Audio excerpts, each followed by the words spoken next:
Bueno, vamos a conversar con uno de los colombianos que pudo viajar hoy en medio de esta crisis diplomática resuelta a última hora para ver cómo le fue. Solo que se trata del expresidente de Colombia, Juan Manuel Santos, Premio Nobel de Paz, y ahora preside la organización The Elders, fundada por Nelson Mandela y compuesta por expresidentes y figuras de talla mundial. Expresidente, gracias por estar en directo de USA.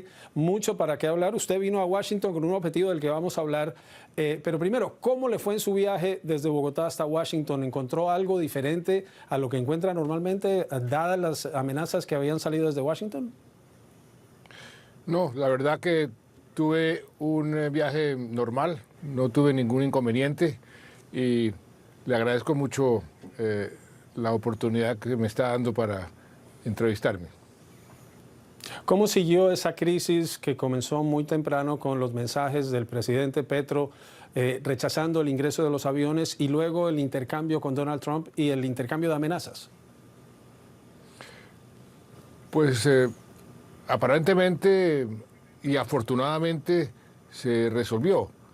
Es decir, ya las amenazas y lo que Estados Unidos había dicho, el presidente Trump había dicho que le iban a poner a Colombia, quedó en veremos mientras llegan los deportados. Eso es lo que yo sé, porque es que he estado viajando todo el día y por eso no estoy enterado de los detalles.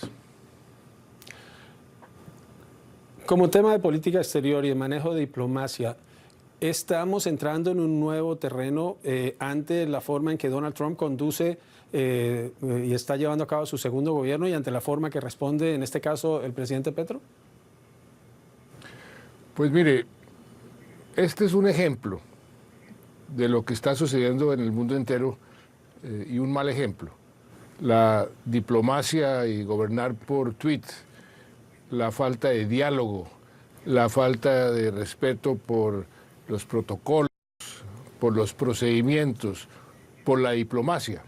Esto se podría haber evitado con un diálogo previo para que se pusieran de acuerdo en lo que después se pusieron de acuerdo, sin dejar la herida que sin duda va a dejar este incidente. Entonces, lo que esto nos está mostrando es que si el mundo quiere resolver los problemas existenciales que hoy existen, va a tener que hacer una reevaluación, los líderes sobre todo, de cómo dialogan, cómo respetan las normas, cómo respetan el derecho internacional, los convenios, los acuerdos, porque de otra forma el mundo va a estar en serios problemas.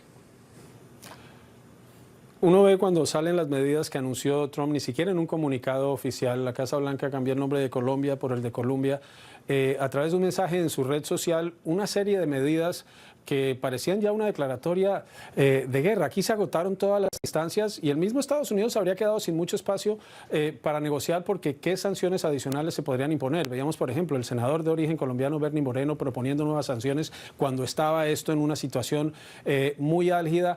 El momento político parece no colaborar para buscar soluciones. Por eso lo que se necesita es más diálogo. Nelson Mandela, que como usted mencionaba fue el que fundó el grupo de los Elders, al cual yo hoy pertenezco, decía una frase muy importante y relevante en este momento. El arma más poderosa que existe es sentarse a dialogar. Entonces, en lugar de amenazas y en lugar de tomar acciones precipitadas, lo que hay que hacer es dialogar, y un diálogo constructivo donde las dos partes se puedan poner de acuerdo. Eso es lo que hoy se necesita y es lo que hemos venido perdiendo a través de los últimos tiempos, y eso es lo que ha dificultado muchísimo la gobernabilidad a nivel mundial y la gobernabilidad dentro de los propios países. Algo que llama la atención es Colombia tiene un déficit comercial con Estados Unidos, que es lo que quiere el presidente Trump. Colombia sigue siendo un aliado muy cercano de Washington, a pesar de la llegada de Gustavo Petro a la presidencia. Tal vez una de las características de Donald Trump es pelearse con sus amigos, y en este caso México había negado el ingreso de un avión militar, pero no hubo este tipo de reacción. pero me imagino que uno podría imaginarse que con Colombia sí puede tener este tipo de retórica y acciones. Y en el caso de Colombia se ve una falta de gestión también y de prudencia de parte del presidente Petro de poner a un país en esta situación de las sanciones que iba a enfrentar en algo que decía usted, se podía haber resuelto mucho más, de una manera más sencilla.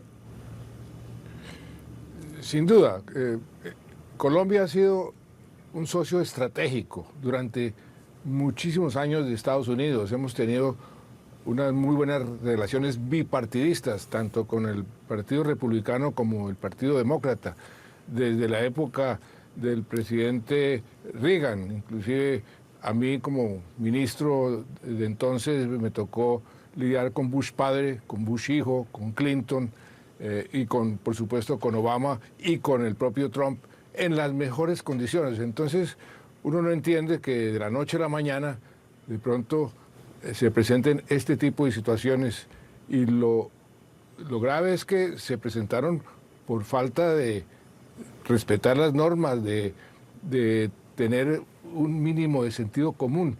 El presidente Petro también se equivocó de cabo a rabo cuando a las 3:30 de la mañana, de pronto de la noche a la mañana, decide que no va a permitir los aviones que los aviones aterricen, que tenían los deportados, cuando antes había dicho que sí, que los iba a recibir con flores. Entonces ese tipo de comportamiento pues produce las reacciones que vimos, de manera que aquí no hay sindéresis ni de un lado ni del otro, y por eso es que hay que dialogar, por eso es que hay que ponerse de acuerdo, porque los únicos que sufren a la larga de este tipo de situaciones son los americanos, el pueblo americano, y los colombianos, el pueblo colombiano, porque los líderes están aquí, pero el día de mañana no van a estar, pero las consecuencias las sufren los pueblos. Para terminar con este tema, expresidente Santos, hubo anuncios de alcaldes que querían venir a reunirse con Petro, reacciones de la oposición. ¿Eso cómo cabe cuando la política exterior es del resorte del gobierno central, el que salgan este tipo de medidas y el que se aproveche crisis como esta para atacar al gobierno con fines políticos internos?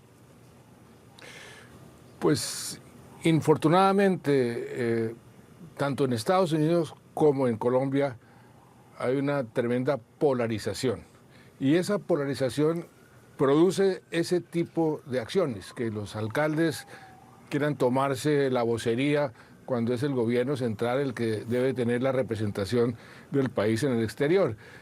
Esa polarización que está haciendo de las democracias unas democracias mucho más inefectivas, porque la polarización no permite que entre intereses diferentes se puedan llegar a acuerdos, no permite que las democracias le resuelvan los problemas a la gente, y por eso es que hay que recuperar una frase que el presidente George Washington siempre subrayaba: la moderación. Moderación es lo que necesitamos en este momento en Colombia, en Estados Unidos y en el mundo para resolver nuestros problemas. Bueno, usted no vino a Washington a esto, usted tenía una visita ya programada, porque este martes hay un evento muy importante. Menciono nombres como Albert Einstein, como el doctor Oppenheimer, que fueron responsables, Oppenheimer, del programa nuclear estadounidense. Ellos comenzaron algo en 1947 que se hace cada año, y usted mañana, martes, va a develar lo que revela ese reloj del día final, el Doomsday Clock. ¿Qué es eso y por qué debemos estar pendientes mañana del anuncio que usted va a hacer? Pues esto es una iniciativa de Einstein, de Oppenheimer, de unos científicos que hace 70 años, más de 70 años, por el invento de la bomba nuclear, quedaron preocupados y dijeron: mire, vamos a tener que monitorear el avance de este invento para que el mundo no desaparezca, porque ellos sabían las consecuencias de una guerra nuclear. Y una serie de científicos convocados por ellos, que se llama el Bulletin of Nuclear Scientists, fueron encargados de ese papel de monitorear el invento y cómo se desarrolla, y ellos mismos, este boletín, estos científicos, se inventaron un reloj para ir midiendo el riesgo del mundo frente a un holocausto, frente a una guerra nuclear. Eso evolucionó durante muchísimos años. El reloj se acercaba, se alejaba, comenzó con 7 minutos, bajó a 2, después subió a 12, pero a finales de siglo los científicos dijeron: aquí hay otros retos y peligros existenciales que tenemos que tener en cuenta. El primero, el cambio climático. Y años más tarde introdujeron lo que llaman la tecnología disruptiva, como la inteligencia artificial. Eso fue hace unos 6 o 7 años. O sea que ellos lo que hacen es ver qué tan cerca está el mundo del juicio final. Y todos los años van cambiando el segundero, porque ya no estamos, infortunadamente, a horas o a minutos, sino a segundos, porque los riesgos existenciales se han venido incrementando. El riesgo de una guerra nuclear, eso se ha venido incrementando a través de los últimos años. El riesgo de una pandemia se ha venido incrementando y el mundo no está preparándose para eso. El riesgo el cambio climático, pues lo estamos viendo y sufriendo casi todos los días en todas partes del mundo.